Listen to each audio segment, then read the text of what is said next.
Hey, all you YouTubers. That's right. I called all y'all potatoes.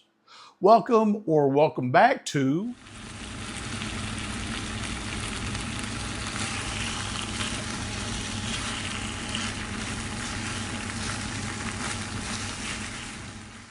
today. We're talking about something that gets debated a lot in the carnivore community: to stack or not to stack.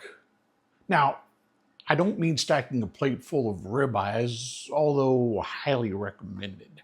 I'm talking about supplements. Do you actually need them on carnivore?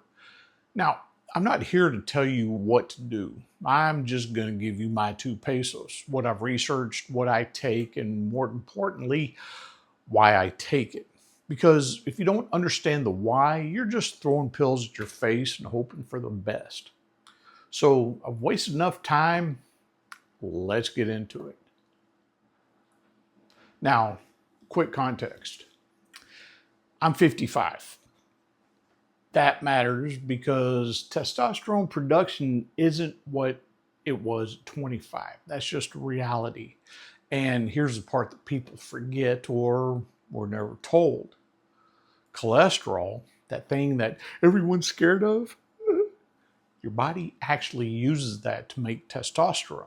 We know that in the carnivore community. So when you're eating a proper carnivore diet, you're giving your body the raw materials. What I'm doing with this stack is supporting the process. We know carnivore covers a lot. Honestly, more than people think. But depending on your food choices, your history, and how your body responds, you can have gaps. So this isn't about replacing meat. It's about supporting what meat is already doing, especially with energy, recovery, and hormones. All right, first up, B1, thiamine. Full transparency. I actually started taking this before I did a deeper dive into it, and it's great. It helps with energy, not just I feel tired. I mean, your body's ability to actually convert food into energy.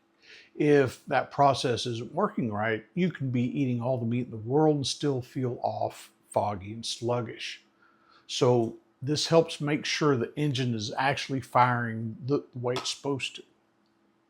But after digging into it a little more, I'm probably going to switch to benfotiamine.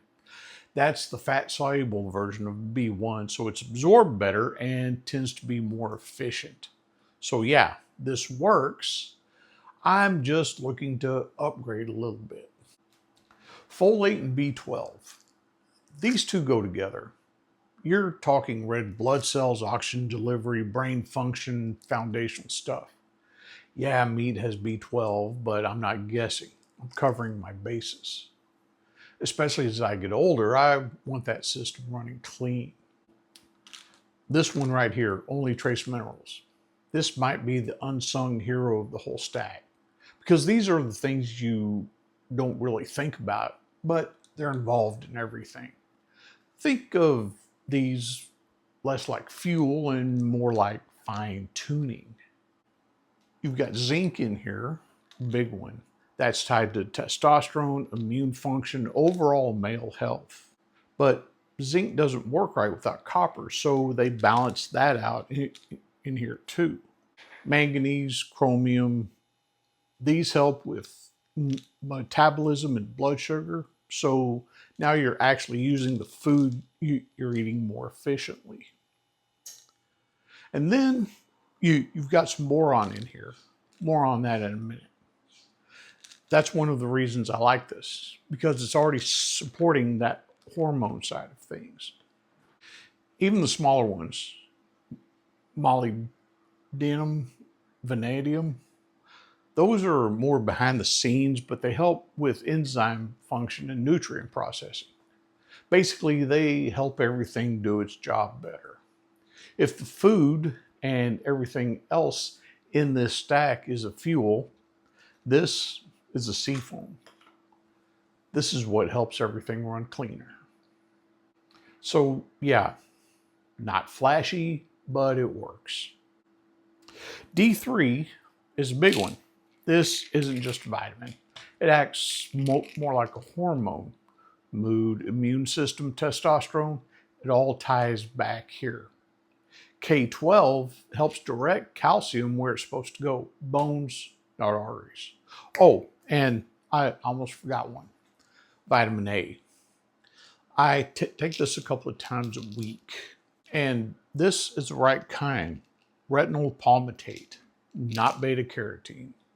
This is a form your body actually uses right away. Beta carotene has to be converted, and not everybody does that very well. And the dose matters too. A lot of these come in pretty high doses, more than you really need. This one's 2,400 micrograms, so I can take it a couple of times a week with fat, usually salmon, which helps your body actually absorb it. Vitamin A is important for vision, immune function, overall health, but it's also one of those that can build up in your system. So yeah, this is one where more isn't better. That's why I don't take it every day, just a couple of times a week to keep things in check. And then on to boron. This is part of my I'm 55 strategy. It helps with free testosterone, basically making more of what you already have available. And I split the dose, morning and night, just to keep things steady instead of one big hit. All right, vitamin C. I can already hear it. You don't need that on Carnivore. Well, cool. Maybe not. But I take a small dose anyway. Immune support, recovery, just covering my bases. Not mega dosing, just a little insurance. This one's big. Magnesium. It's involved in hundreds of processes. Sleep, muscle function, stress, recovery. If you're not sleeping right, cramping, or feel wired and tired, you might be low. The glycinate helps with relaxation. Oxide helps hit the total. This is probably the one I notice most if I don't take it. So when you put all these together, this isn't random. It's energy, it's minerals, it's hormone support, and it's me at 55 saying what's actually going to help me run better. I know you've heard a lot of this if you've been carnivore for more than an hour. For you new folks or you naysayers, I'm not telling you what you have to do. I'm telling you what I do. Your mileage may vary. If you want to try any of this for yourself, I've got links down in the description. No pressure, just makes it easier if you're already thinking about it. If you've made it this far, you probably already know what to do. Go ahead, or don't. Either way, until next time, I'll see you in the funny papers.